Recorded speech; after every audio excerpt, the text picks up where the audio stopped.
politike për interes personal dhe familjar, ku janë sot figurat e pëlqyera nga demokratët, figurat me integritet nga demokratët. Ato nuk ka më, sepse ato nuk hyn dot në zgjedhje, sepse ato e dinë që këto zgjedhje janë të humbura.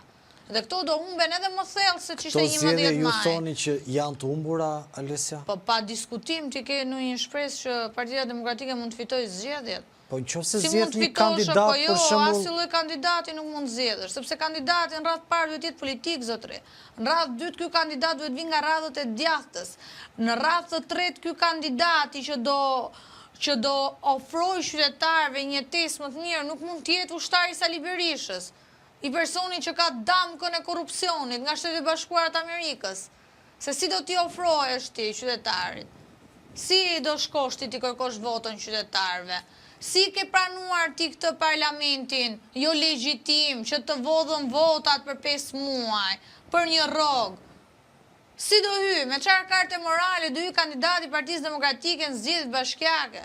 Kjo është çështja. Sot deputetët e Partisë Demokratike nuk kanë kartë morale, sepse ata kanë pranuar zgjedhjet, kanë pranuar rrogën, kanë pranuar mandatin dhe nuk i është bërë vonë fare për demokratët. As në parlament ku janë nuk përfaqësojnë demokratët, po bëjnë zhurëm, sepse opozita këtij vendi ka përfunduar në figura qesharake dhe komike, siç është djali i Fariut, figura për mos se qesharake, po dhe të urryshme për publikun dhe për çdo i cili do një ndryshim. Po a vjen ndryshimi me këto figura? Kur?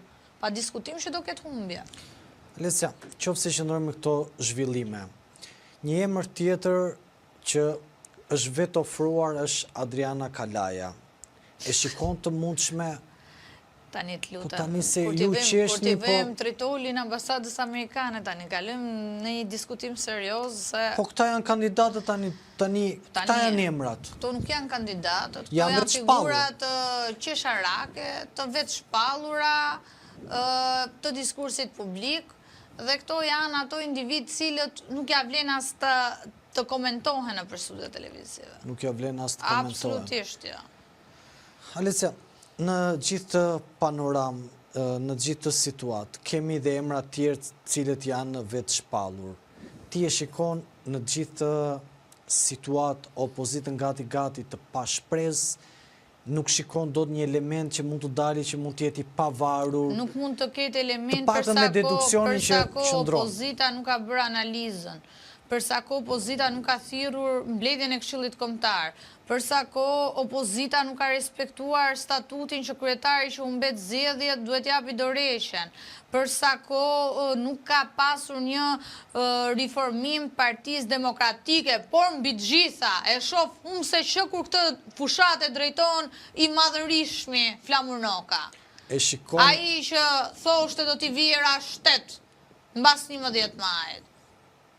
Që në drejtimin e Flamur Nokës humbja është absolutisht e sigurt e Partisë Demokratike. Alesja, duhet jemi serioz. Kjo parti është kryer një parti që i shërben interesave një grupit vogël klientelist familjes Berisha, të cilët do ta bëjnë pazarin e radhës në kurriz demokratëve thjesht dhe pastaj do dalin me deklaratën ne na vodhën zgjedhjet, nuk hym zgjedhje me Ramën dhe nuk ka zgjedhje me Ramën kryeministër. Tani dua të ndalem në një pikë shumë të rëndësishme sot me që jemi tek debati politik. Ka dalë Sali Berisha në deklaratë publike, Edi Rama jep dorëshen, po ti mos zotri pse nuk e jep dorëshen mbas gjithë këtyre humbjeve. Ti mos zotri pse nuk e jep dorëshen kur ke damk si një i korruptuar nga Shtetet e Bashkuara të Amerikës, që të kërkosh dorëshen e tjetrit, duhet minimalisht t'i hapësh rrugën dhe t'i hapësh garën partisë tënde. Në këtë parti ka vdek gara, në këtë parti nuk ka meritokraci, në këtë parti ka vetëm urdhra të cilat vinë direktiva drejt për drejta nga klani familjar i Sali Berishës dhe qeni ti besnik Flamur Nokës. Alesja, në gjithë të zhvillim dhe në këtë ngjarje, ju e prekët pak, por unë doja t'i rikthehem përsëri. Pavarësisht rezultatit që ka marrë PD-ja në Tiranë, pavarësisht rezultatit që dhe sekretari i përgjithshëm Flamur Noka duhet të ketë përgjegjësinë e vet, zoti Berisha e gradon përsëri me pushtet politik ku emrat do filtrohen prej ti, prej Belin Kolliçit dhe më pas do dorëzohen në zyrën. Ermal, ta thash në fillim që PD-ja nuk është e tensionuar, është e shtensionuar. PD-ja e di që do humbi, PD-ja e ka dhënë në tavolinë, PD-ja ka bërë pazarin e radhës, në kurris atyre demokratëve, e ka gati alibin e radhës, kështu që nuk ka që diskutohet këtu fare. Partia Demokratike sot nuk përfaqëson më demokratët, por përfaqëson vetëm interesat e ngushtë familjes Berisha. Është një keqardhje e madhe që eri përsëris dhe rithem, që Partia Demokratike tjetë alternativë me autoritet e besueshme për të votuar nga populli shqiptar, duhet pa diskutim të ndrojë leadershipin që ka 35 vite që e mban peng Partinë Demokratike të Shqipërisë. Pa u ndruar Berisha dhe pa ikur elita e vjetër e kësaj partie, nuk mund të ketë fitore kjo partie. Dhe këtu nuk ka të bëjë fare me emrin e kandidatit, pasi problematika është edhe më e thellë. Po të vesh re në deklaratat e sotme dhe partitë që Berisha ju shtrin dorën për të bashkëpunuar për Tiranën, preferojnë dhe e din që do humbin, e din që nuk e fitojnë do të bashkin dhe prap ato mbajnë atë dignitetin e vetë dhe thojnë ne do garojmë vetë, po ne me Berisha nuk bëjmë koalicion, ne me Berisha nuk bëjmë aleancë as për në poshtu Ramën, që këtu është e frikshme. Që këtu të regohet qartazi, që interesi i Sali Berishës nuk është në poshti Edi Ramën. Interesi i Sali Berishës është të rri i dyti dhe të mbaj legitimitetin e ti dhe të mbaj vëndin e ti në Partinë Demokratike, sepse Partia Demokratike Sali Berishës i shërben si mburoj ligjore për mbrojtjen e ti personale, por dhe familjare. Dhe familjare. Edhe familjare.